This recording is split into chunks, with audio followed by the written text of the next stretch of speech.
Hello, I'm Sam. And I'm Beth. And we're part of the Aspodel family. Thank you for checking us out on our first or our second ever podcast.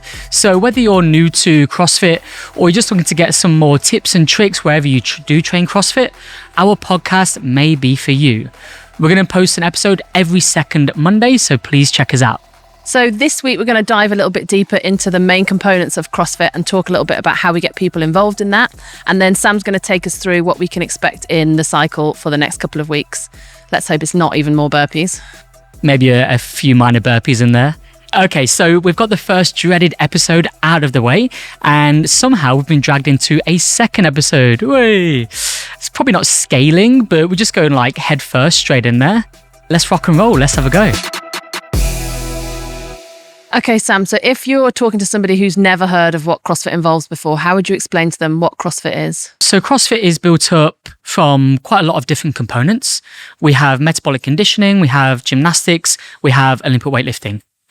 All of this sounds a little bit like maybe a bit mumbo jumbo though to the average person that comes into our gym. What do you think? Yeah, I think they probably don't really understand what each of those elements consist of and how they work together to make you fitter and stronger, right? So I think that's the secret sauce of CrossFit, I guess, is how the components merge together. Yeah, true. I mean, we do say gymnastics, metabolic conditioning, Olympic weightlifting, but on the smaller scale of that, we don't touch up on the high aspects. So if you see gymnastics, for instance, gymnastics can be doing the basic movements like a ring muscle up, a dip, a push up, a pull up, a ring row, and we touch up on those basics really. And depending on the level of the athlete or the member that is in the gym, we will start off with the very basics of a movement, such as a ring row.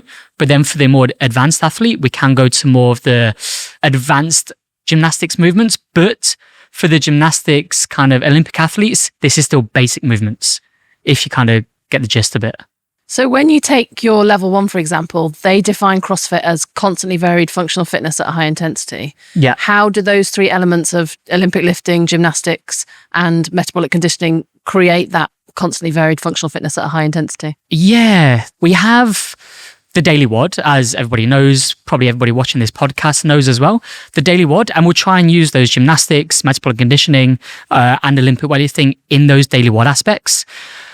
As we said, it is constantly varied and a high intensity, but we don't just chuck it in and be like, all right, guys, we've got snatches, we've got ring muscle ups, go as fast as you can, go as hard as you can. We will make sure we scale it down a little bit first and make sure people know the foundational movements of those kind of highly advanced movements, should I say. So let's say we've got gymnastics, as mentioned before, we'll teach people the basics of that. Olympic lifting, this is snatch and clean and jerk. We will break this down into, let's say you would do a snatch or a clean and jerk. The first part of a snatch is just a deadlift. The second part of a snatch is an overhead squat. Same as a clean. The first part is a deadlift. The second part is a front squat. And with the overhead movements like the jerk, the first part is a strict press. Then we progress the movements. And with metabolic conditioning, we have running, rowing, skipping, burpees, all of those kind of movements where we can use that now to ramp up the intensity of those other movements that we've used. And I always think it's interesting that they use that definition, that particularly the wording at a high intensity, because it's not, for us in class, it's not actually always accurate. Not everything we do is at a high intensity. Yeah. Would you agree with that? Yeah, definitely. And we can't do every day at a high intensity. At first, like the early days of CrossFit, every day, Monday to Sunday, no rest, Sunday to the next Sunday is 90% effort, go all out. But we know that that isn't sustainable for longevity as well. We do want people to live longer. And if we're going on the red line every day, we're dancing on that fine line every day, we're not going to live longer. We're not going to enjoy our 23 hours outside the gym. Do you know what I mean? If I'm doing Fran 21-15-9 thrusters and pull-ups every day, I'm going to hate daily life. Yeah. I'll probably feel a bit fitter, but I'm not going to be a nice person on the outside. Yeah. So we do vary our intensity from, let's say Monday can be a 40% day or RPE 4 or 40% day. And then throughout the week, we'll ramp it up on certain days and go down on other days as well. Yeah. Another thing I think it's important to consider when we're talking about this like constantly varied functional fitness at a high intensity is that people, especially our members, use CrossFit for all different reasons. Some people are trying to be like performance athletes. They want to compete. They want to push their body to like the highest level of athleticism that they can achieve. Yeah. But actually they're a small percentage of our members. Majority of people who do CrossFit with us are coming to just be a little bit fitter and a little bit stronger, get their daily exercise in, make sure that they're staying healthy and fit and and that's the beauty of it as well. When we do the program for the WOD, Fit AF and things like that, we do have, as you said, the people that are going to compete overseas or in town, and we do have the daily athlete, like the mums, the dads, the legends, as we call them. There are like older, popular people, popularity. 60 plus. Can't speak anymore. So when we do program, everybody can do that same workout. Yeah. And it's bananas. You get people coming in that can do competitive CrossFit with our same program, and people that can do the workout at 6 a.m. this morning, like when I coached, and then go back and look after their kids, take their kids to school, and so on. So this one program that we have, Fit AF, or other CrossFit programs as well, that can cater for all different populations. It's great. Okay, so at Aspodel, if somebody's coming along and looking to join and looking to try out CrossFit and they've never done any of these things before, what's the process for getting people up to speed with these movements and all these ideas that if they're thinking, oh my goodness, I've never done gymnastics, I've never done Olympic lifting, where do I start? Yeah, and it is very daunting. When you walk into a CrossFit gym and you see people swinging on rings and lifting heavy shit overhead and you're like, oh my God, I can't do that. But then we do try and welcome people in a little bit more and say, these are foundational movements. Mm-hmm. People were in your shoes before, but now they've gone through our foundations course. They've came in 2 days, 3 days a week for the past 1 or 2 years. And now they've built up the intensity, should I say. They've built up the movement pattern and they're able to do this every day. Yeah, and we do find most, like 9 times out of 10, if not 10 times out of 10, people who have showed up a little bit nervous, who complete the foundations course, by the time they finish the 5 sessions, they are kind of confident and ready and they know what they're doing. And no one's obviously completely ready for everything. You can be doing CrossFit for 5 years, 10 years and still not be ready for everything. But they can walk into a class and feel confident that they have an option for each movement and can do enough to get involved and have a good workout. It's only 5 sessions, which to think of that for all the movements we do, it's very complex. But every session that we do, we'll make sure we do a recap. Session 1 is squats. On session 2, we'll be like, okay, let's recap the squats. Please tell me the 3 squats we did on session 1. And they'll be like, I can't remember, but we'll kind of pull the answers out of them. We'll do some more demonstrations. They'll know what the movements are after session 2. Then session 3, we recap again. And then session 5, we do like a fun little basic test so they know what to do. And even going to their first class, they'll still be like, what is a power clean? Then the coach will be like, it's one of these. And then they get it over the course of that skill-based or strength-based. Isn't it? Yeah. It's a lot to remember, yeah. And it's a great course as well. Like, to go back to basics and get a coach there right by your side and make sure you're doing the basics correctly is mint. That's what we all need, actually. It's really good quality time with a coach. Yeah, definitely. So I also noticed like that sometimes you're in the gym working one-to-one with people who aren't new, who have been here for a while, they're in class all the time. What's the reason that you then work one-to-one with members who are very familiar with all the CrossFit movements? Yeah, I think this general reason as well. We touched upon it on the previous episode, I think. CrossFit is very vast. It's got so many skills and components, and you'll learn a new skill. Let's say you start to get a bar muscle up, but then you build bad habits. Then you try and go back to basics of a pull-up and you're like, why can't I get this basic movement again? Mm-hmm. With these people that have been here for a while, they do now want to reach a bit higher on Olympic lifting or a bit higher on gymnastics, or they've got a goal of running a 5K, a marathon, a 10K and things like that. So people will reach out to us coaches on a one-to-one basis. It doesn't necessarily need to be personal training. Like, we do tell people to come in, let's say if the class is 12 o'clock, we'll be like, hey guys, come in at 11:30 or stay 30 minutes afterwards if you have that goal of refining the snatch movement. Yeah. Or if you now want to work on that shoulder mobility because you can't get into a snatch movement or something like that. It's spending extra time on the skills that you need. And if we go back to the components of CrossFit, the 3 main components, as we mentioned, weightlifting, gymnastics, metabolic conditioning. But on the other side of that, we do have mobility. We do have the mental side of this as well. People will come in and be like, oh my God, I see the WOD, like Friday's WOD today. The Friday's WOD is mean. It's very sweaty, very intense. People might need to build up their mental capacity before they do that because it is quite a scary WOD. So that's the other components of CrossFit that people need to work on. Got it. And it does require a little bit more work. Let's say double unders, for instance. Everybody can do double unders. It requires no strength. It just requires a bit of more brain power, a bit of skill. If people work on double unders for the first 3 weeks to 6 weeks, 30 minutes before every session, they will get it. Yeah. Even if they're very new to skipping, they can work on it 30 minutes every day or 3 days a week. And if they put their effort in, they will get that double under, which is a very foundational skill of CrossFit. Nice. So come in a bit earlier, stay a bit behind and brush up on the skills that you might want to be improving on. Definitely, yeah. Okay, so if you're committed enough to be listening to this the day that it's released, we are talking about the next couple of weeks of the cycle now and what's in store in the program. So we're talking about the week commencing the 6th and the week commencing the 13th of October. We're obviously about 2 weeks into our new cycle. What's coming up in the next couple of weeks, Sam? What are you about to throw at us? More burpees? All right, you guessed it. Let's do a little skim over the next couple of weeks. As you know, we've been doing Monday box squats. Like, keep reinforcing that position, guys. Make sure you're getting down to that box. Now the loads are heavier, stay stronger in the legs. Don't give out your posture. Stay strong in your core. Moving on to Tuesdays. So Tuesdays, we've got our pull-up volume slowly increasing.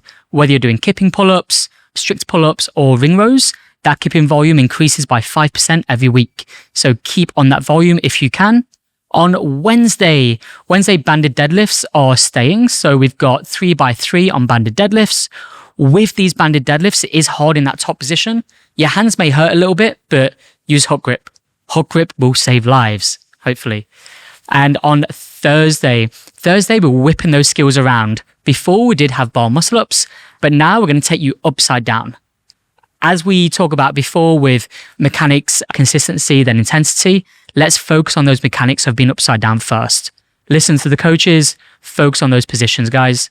And then Friday, our overhead squats should be very set in positions now.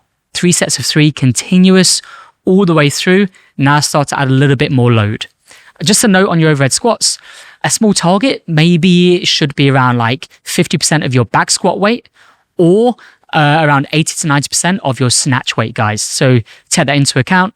And week by week, we are just ramping up that intensity. After the week of the 13th, we do have a few tests in store.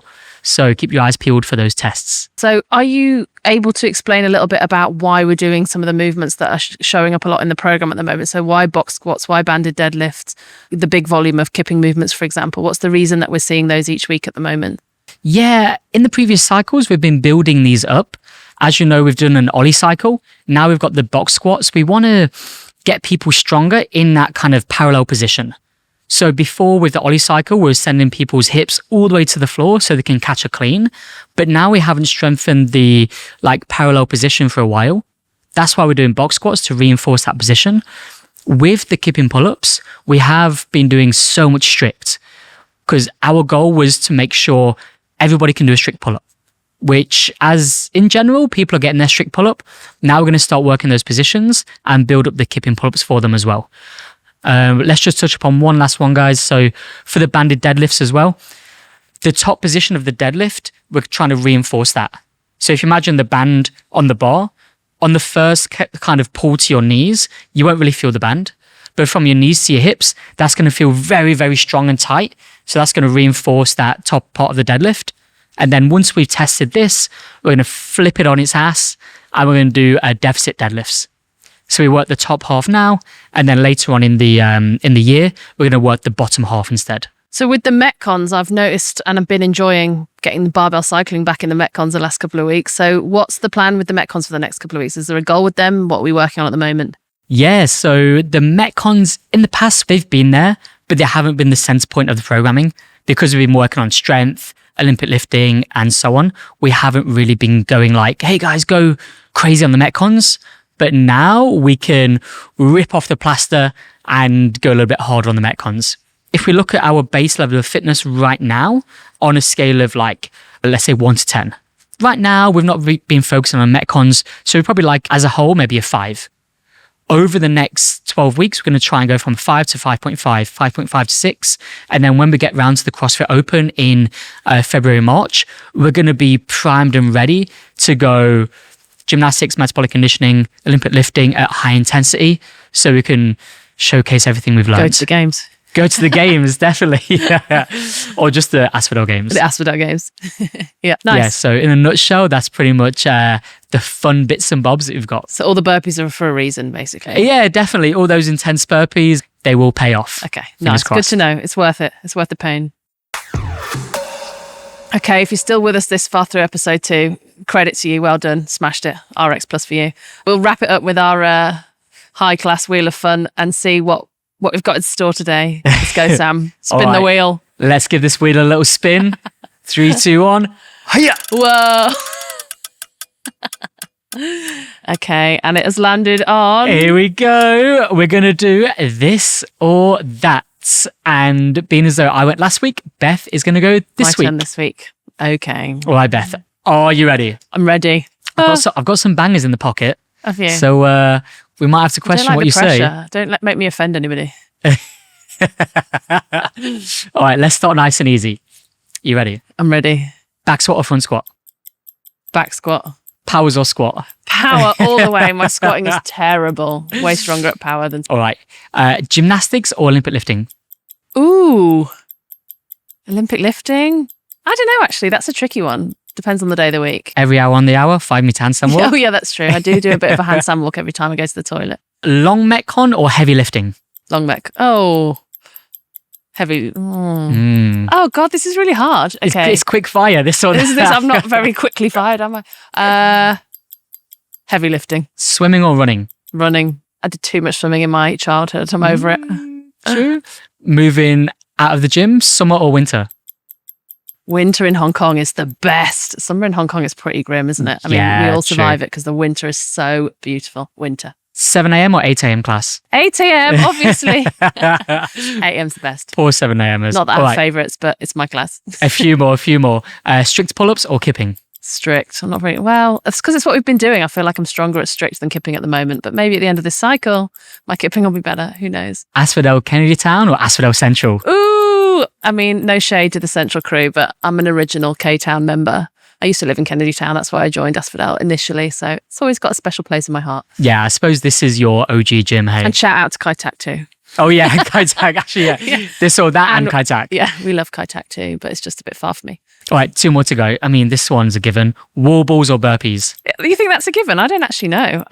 My squatting's terrible, so wall balls are pretty tough for me. But you're always shitting on burpees. I don't mind them. They're not the worst. Yeah, true. Okay, wall balls, yeah, probably are a bit better than burpees. All right, last one, best one.